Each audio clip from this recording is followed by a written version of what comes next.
अहमदाबाद में हुए plane crash को 1 साल पूरा हो गया है, लेकिन उस दर्दनाक मंजर को याद कर आज भी सहम जाते हैं लोग। उस हादसे का खौफ लोगों के दिल और दिमाग पर आज भी छाया हुआ है। तो आज भी रात को अगर प्लेन की आवाज़ आती है ज़्यादा ज़ोर से तो नींद तो थोड़ी उड़ जाती है, डर तो अभी भी लगता है। मैं तो बहुत थैंकफुल हूँ कि बस बच के वहाँ से निकल गया। हम लोग मेस में खाने बैठे थे, अराउंड 1:30 का टाइम था और हम लोग खाना खा के 1:38 के अराउंड बाहर निकल रहे थे और मैं गेट के अंदर की साइड था, बस एग्ज़िट ले रहा था। और तब जैसे ही हम लोग एग्ज़िट ले रहे थे तो अचानक से एक सिलेंडर के फटने जैसी आवाज़ आई। तो हम लोग को ब्लास्ट की आवाज़ आई तो हम लोग ऊपर देखते उतने में 10-12 ऐसी ब्लास्ट की आवाज़ें और आई। और जैसे ही हम लोग ने कुछ देखा उसके पहले कांच की सारी खिड़कियां और दरवाजे आपस में फटने लगे और कांच पूरा टूट गया। उसके बाद हम लोग आगे हिलते उसके पहले ही हमारी बिल्डिंग में जो राइट साइड हमारे से दीवार थी वो में एंट्रेंस पे वो दीवार हम पे आके गिर गई और हम लोग को 4-5 सेकंड के बाद तो पूरा गिरने का जो था दीवार का वो ख़त्म हो गया और हमारे पैर पूरे मिट्टी में धंस चुके थे। मेरा चश्मा गिर गया, मेरे साथ मेरा दोस्त था, उसका फ़ोन गिर गया।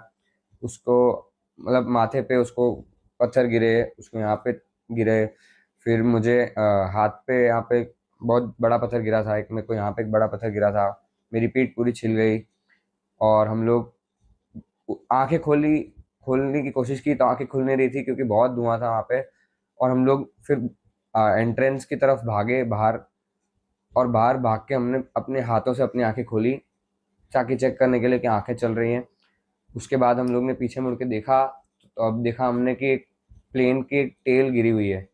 तो तब तो चश्मा भी नहीं था तो इतना ध्यान से देखा भी नहीं, बस हम लोग वहाँ से निकल गए और हम लोग मेरे हाथ में गाड़ी की चाबी भी थी पर चलाने वाली हालत नहीं थी। तो हम लोग हॉस्टल की तरफ भागे और हमने फिर देखा कि एक हमारा दोस्त आ रहा है एक्टिवा पे, तो हम उसके पीछे हम दोनों बैठ के वो हमको गेट नंबर 8 से 1200 बेड के हॉस्पिटल में लेके गया।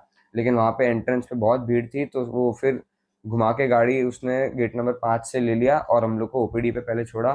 तो ओपीडी पे वहाँ पे उन लोग ने बोला कि ट्रॉमा में जाओ, तो हम लोग ट्रॉमा पे फिर जहाँ पे एम्बुलेंस चढ़ती वहाँ तक वो लेके गया हमको और फिर हम लोग ट्रॉमा में अंदर गए। तो वहाँ पे जब हमारे सीनियर्स आए उनको जैसे पता चला हम लोग को इंजरी हुई है तो वो तुरंत हमारे पास पहुँच गए और वहाँ पे फिर हम लोग को आके उन्होंने बताया कि एक प्लेन गिर गया है मेस पे। तब हमको मालूम पड़ा कि प्लेन गिरा है और उसके बाद भी हमने जब पूछा कि कौन सा प्लेन गिरा है तो उन लोगों ने मालूम बताया कि एयर इंडिया का प्लेन गिरा है, इतनी बड़ी फ्लाइट गिरी है। तब हमको रियलाइज़ हुआ कि इतनी बड़ी कैटास्ट्रॉफी हुई है।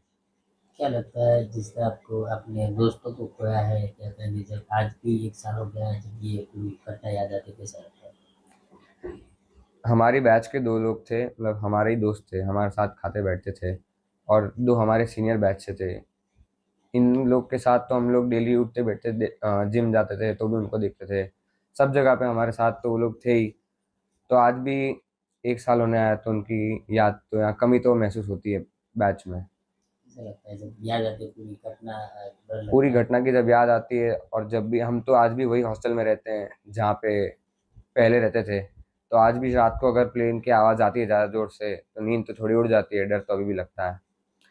और उनकी ज़रूर याद आती है जो हमारे साथ आज नहीं रहे और जो हमारे दोस्त हैं जिनको काफ़ी ज़्यादा इंजरी हुई, जिनको हाथ-पैर जल गए, जिनका एक-एक हाथ या पैर चले गया। हमें तो फिर भी बहुत कम लगी। मैं तो बहुत थैंकफुल हूँ कि बस बच के वहाँ से निकल गया।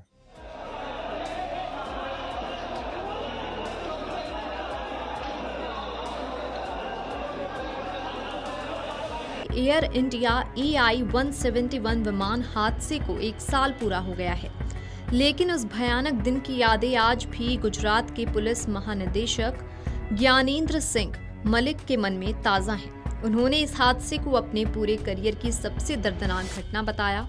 उन्होंने कहा कि दुर्घटना के बाद जले हुए शवों को मलबे से निकालने का दृश्य बेहद हृदय विदारक था। हालांकि इस भीषण त्रासदी के बीच राहत और बचाव कार्यों में शामिल सभी एजेंसियों ने जिस तेजी और समन्वय के साथ काम किया वो भी अपने आप में एक मिसाल था।